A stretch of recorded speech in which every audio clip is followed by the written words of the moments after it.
Okay, welcome again, okay, sa ating NSTP 1 Citizenship Training, Unit 6. Yes, we're down to Unit 6. And Unit 6 talks about voter citizenship education. Okay?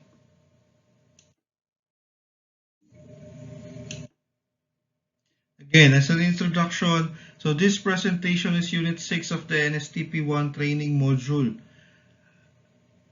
If you're now in Unit 6, it means you've already done or you're already finished yung Unit 5 natin. Okay?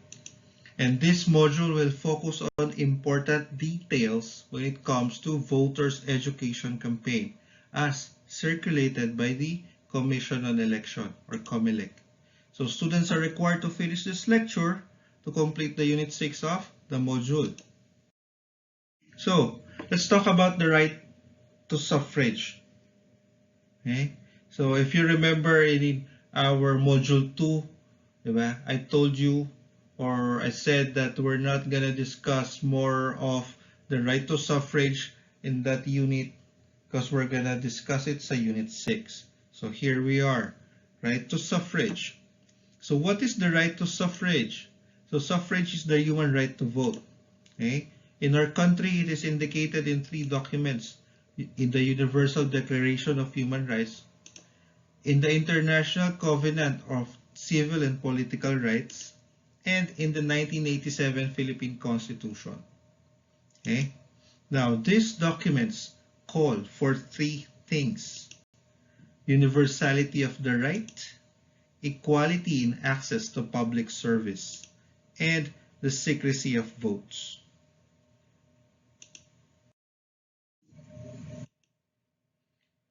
When do we exercise the right to suffrage? The right to suffrage is exercised during elections. So citizen voters are entitled to free and informed choice on whom to vote. So your choice and decisions will determine the kind of government that will serve the country. Exercising your right to suffrage should be expressed in a clean, orderly, and honest elections. Now, let's go to the Philippine voters qualifications. So, who are qualified to vote? You'll see here, number 1 would be citizens of the Philippines. So, if you're looking for the criteria of who or how to be considered as a citizen of the Philippines for you to be able to exercise your right to suffrage, you can again go back in the 1987 Philippine Constitution, Article 4. Okay? Then, next would be 18 years old and above on the day of elections. And the third would be a resident of the Philippines for 1 year and in the city or municipality wherein he proposes to vote for at least 6 months before the election. And last would be those not disqualified by law. Overseas absentee voting. I think you're familiar with this, especially for those who have parents or relatives or family members who are working abroad. So they too can vote. They too can exercise their right to suffrage kahit na nasa ibang bansa sila. So these are the Filipino citizens abroad, 18 years old and above on the day of the election, immigrants, permanent residents with affidavit of intent to resume residence in the Philippines. Now, let's check naman who are disqualified to vote in the elections. Okay? So, 1 would be person sentenced to be imprisoned for not less than 1 year. Okay? So, meaning 1 year and above, if you've been sentenced in prison, you're not able automatically to exercise your right to suffrage. Next, person found to have committed rebellion, sedition, violation of the anti-subversion and firearms laws, any crime against national security or involving disloyalty to the government. Okay?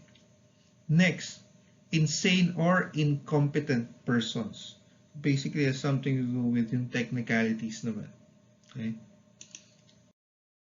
Now, for those who are overseas, okay, ito yung mga disqualifications nila. So, those who have lost Philippine citizenship, okay, those who have renounced their Philippine citizenship and pledged allegiance to other country, those found guilty of disloyalty, which is as according to Article 137 of the Revised Penal Code, and immigrants or permanent residents without affidavit of intent to resume residence in the Philippines. Next, how do Filipino voters vote? Paano ba tayo mga Pilipino bumoboto? Okay? This was based in a research study done by COMELEC year 2003. Okay? So, it based on their statistics. Okay? So, Filipinos vote doon sa mga personalities or doon sa ating mga kandidato because of the public servant image. Madaling lapitan, madaling hingan, okay? Madaling kausapin, madaling ma-reach out. Okay?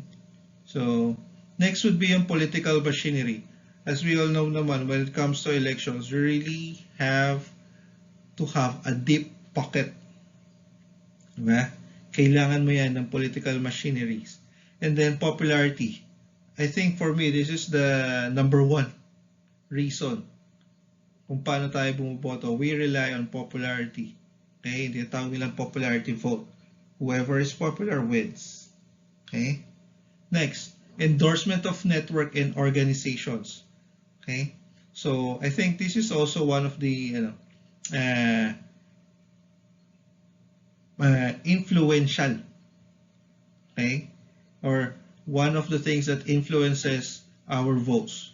Okay, one example would be, I don't know if it's true, again, even the Iglesia ni Cristo is, I think, there was no admittance that they're doing block voting. Pero it has been a word, diba? It has been a word all over when it comes na pag-election time natin. And then, endorsement of organizations, you could also see that during, well, that was the time of President Erap when he was endorsed by the El Shaddai. El Shaddai naman. Diba?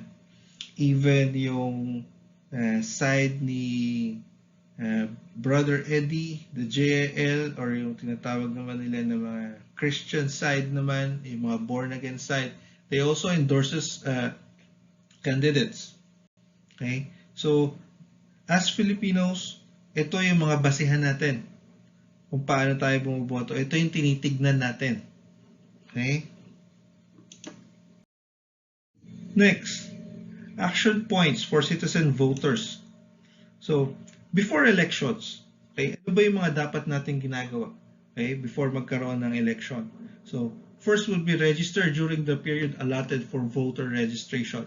So, if you've heard in the news, di ba, open ng registration sa COMELEC, one of the most important reminder nila doon is you have to bring a ball pen kung magpaparegister ka. So, you have to download the form, fill out the form, and then you wear mask, face mask, face shields, okay? Para dun tayo sa side ng safe. And then you have to bring your own ball pen. Okay? Walang ball pen na ibibigay sa COMELEC or ipapahiram. Well, that's one of the health protocols naman nila. Okay? And then be informed of the issues, platforms, and personalities of the political candidates. So it's important. No, I think during the last presidential election, I hope na, well, I don't expect naman na at your age during that time, you're already interested in like, yung sa election period natin. Pero I think you've noticed that yung pinapakita sila, di ba? Nagde-debate sa iba't ibang channels. Okay? So, pinapakita nila kung ano yung platforms nila, kung ano yung mga issues na gusto nilang i-address. Yeah? And then, makikita nyo rin doon yung mga political ad campaigns nila. Okay? And then, set specific guidelines in choosing government leaders in terms of the candidate's social affiliations and interests, competence, lifestyle, and performance records. Okay? So, don't you worry kasi itong mga to, yung mga competence, lifestyle, yung mga records nila, lumalabas yan. Okay? Nung pagka-time na ng campaign period or before yung campaign, okay, lumalabas yan sa public. So, ang idea natin dyan is you just have to be aware of those things. Okay?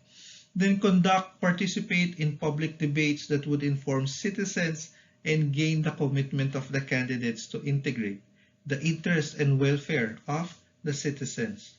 So, basically, before elections, you have to be aware. Yun yung reminder ni COMELEC sa atin. Let's be aware doon sa mga candidates, sa mga platforms nila, sa mga issues nila. Okay? Kung ano man yung gusto nilang gawin, ano man yung mga dinidiscuss nila or they want to do. Because yun yung mag-decide or yun yung magbibigay sa atin ng idea kung sino ba dapat yung sa tingin natin karapat-dapat na maupo sa pwesto. Next. Now, action points for citizen voters during the elections. Okay? So one would be vote according to your conscience. This is very important. We don't want to compromise yung vote natin. Okay? Through one would be monetary value. Diba? Nating ibenta yung boto natin. Okay? Protect the integrity of your own vote from any undue influence. Okay? Volunteer in organizations that work for clean and peaceful elections. Next, watch out for instances of cheating in the elections and inform the proper authorities. I think this side of cheating has been minimized naman due to the electronic voting process na ginagawa natin, okay, currently. Pero back in the days, I think your parents can tell you stories. They have stories to tell when it comes election time. Pagdating sa cheating. Okay, so maraming mga instances, or you could even look it up sa mga news, yung mga past events during the elections. Okay, makikita nyo yung sinatawag nila na mga paano ba sila nag-cheat during elections. Okay, next. Post-elections. So, after ng election. So, ano ba yung mga dapat natin gawin after elections? One would be, you have to be vigilant in the counting and canvassing of votes. Okay? And then, attend consultations and public hearings and participate in the local special bodies. Next, legislative advocacy process where citizens talk with the lawmakers to ensure that the concerns and welfare of the general public are included in the making of laws. Okay? So, there's something to do with naman yung when you go to attend or try to attend or try to make a campaign, try to do a petition that to the Congress, to the Senate, okay, to have your advocacy or yung kung ano man yung ating ipinaglalaban or pinaniniwalaan na dapat is bilang mga maralitang Pilipino is sana ma-include ninyo kami, or hindi naman sana, dapat isama ninyo kami doon sa paggawa ninyo ng batas. You should take us, you shouldn't take us for granted, but you have to include us, diba? Kapag when you're doing or when you're making, where you're drafting laws for our nation. So yun yung idea natin doon. And then, engage in making views known to elected representatives. Support a political party, a candidate, a party list. Support initiatives of NGOs for honest and peaceful elections. Okay? And then, kung hindi na talaga kaya, kung sa tingin nyo meron kayong mas magagawa pang better, diba? Kung sa tingin nyo meron kayong puso sa paglilingkod para sa bayan, so why not run for office? Diba?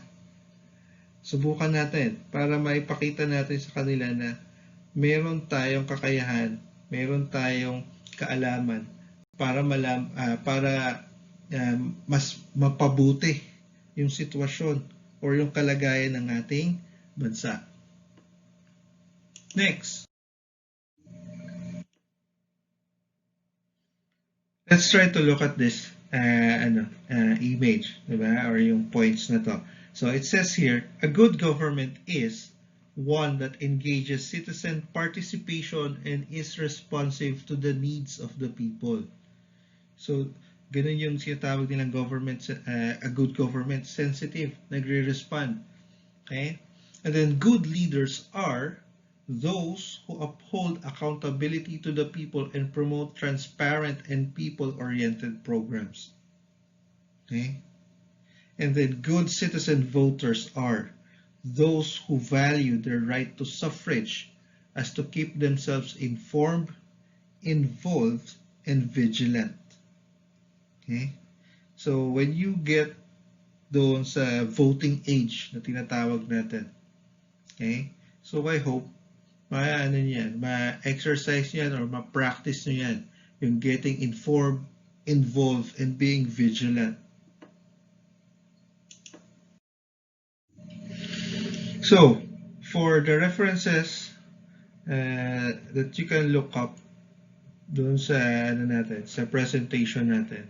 So, you could check yung Citizen Voter Education website, okay? And then a primer on citizen participation in election and the right to suffrage, okay? So, you could check those mga articles and then you could verify kung ano yung mga tinatawag natin na qualifications, disqualifications, mga things to do, things not to do, okay, during election period, before election and post-election. Okay? So, with I encourage everyone that you practice. Okay? When time comes, you practice your right to suffrage. You vote.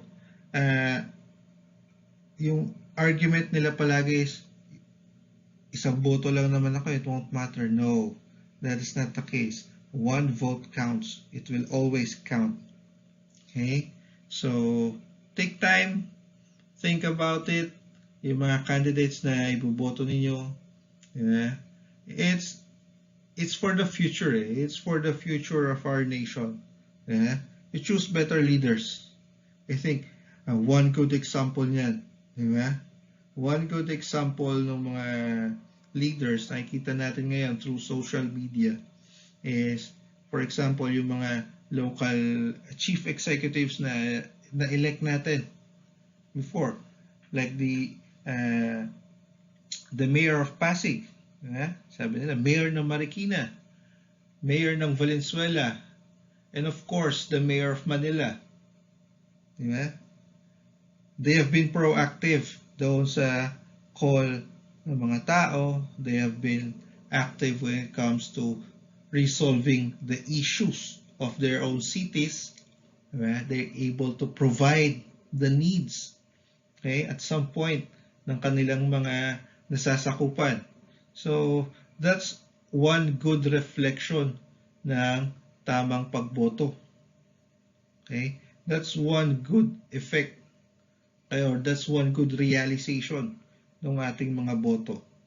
Okay? So, again, with that, I'd like to say thank you. Thank you. We're done with Unit 6. It means we're done with Module 1. Okay? So, I hope you've learned a lot of things. Okay? Throughout yung mga modules natin. Okay? Again, a reminder, we're gonna have a formative assessment. Okay? So, the formative assessment will cover Unit 2, 3, 4, 5, and 6. Okay? Yun yung mako-cover ng formative assessment natin for this week. Itong lessons natin. Okay? So, again, thank you and stay safe always. Bye.